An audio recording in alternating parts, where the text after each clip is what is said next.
Hi, I'm Andrea and welcome to Productive C#. In this video, I'm going to talk about the page directive in Blazor.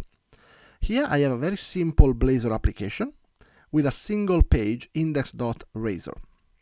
The page directives allows you to specify the URL where this page will be available at. You need to have at least one page directive per page, but you can have as many as you want. You need to use the @page and then provide a string that is effectively the relative URL to reach this page.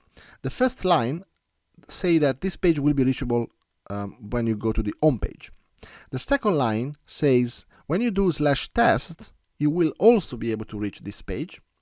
The third line allows you to specify a parameter and capture a string from the URL. In this case, everything after the slash will be saved in the name parameter. You need to declare the parameter here inside the code declaration using the property and passing the specifying the parameter attribute. Everything inside this code attribute, this code declaration, will be effectively added to the generated class from Blazor. You can also add more than one parameters, of course, and you can specify the type that you want. So by default, the parameter will be of type string. If you do semicolon and then provide a type, you are saying that only integers in this case will be accepted. If something different than an integer is passed, this root will not be matched effectively. This page will not match the root. Okay. There are different kind of types you can use. You can use booleans, datetimes, decimal, long, float, GUID as well, and more will be added in the future.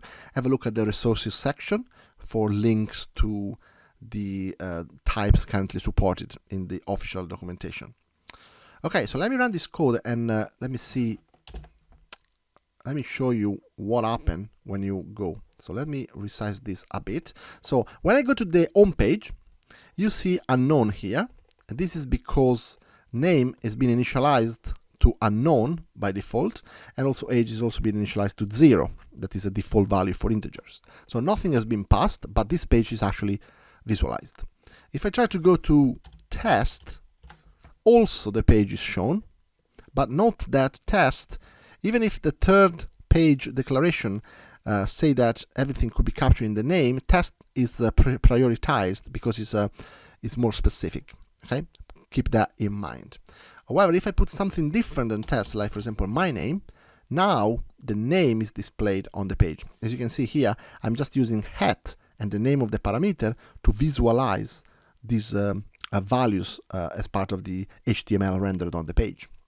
I can also pass the age, let's say 30, and also that is displayed on the page. So you can see that I'm going to a particular URL, the Blazor framework extract these two parameters, initialize those properties, name and age, and so that I can actually use them as part of the code generation to display in the page. However, if I put something that is not a 30, like let's say I'm at some letters, now there is no match anymore, and the 404 page is displayed. So the page no longer match. Okay, so that's why the type is required. Okay, so this is effectively how the page directive works. It's very simple. It effectively allows you to specify how to reach a particular page. Let me tell you a bit more about how Blazor works under the covers when you're using page directives. So I'm using a tool called JetBrains.pick to disassemble a DLL that is generated when I build the project, so that I can show you what a page declaration effectively is when you build your project. So each page is compiled down into a class. In this case, the class is called index, and each page declaration is effectively translated into a root attribute that is added to the class. As you can see, all of the 3 roots has been added here as part of the class. This is how the Blazor engine is able to find which class should be used in order to render your page. The build render tree is effectively the method that is called to generate the HTML when this page is rendered from Blazor.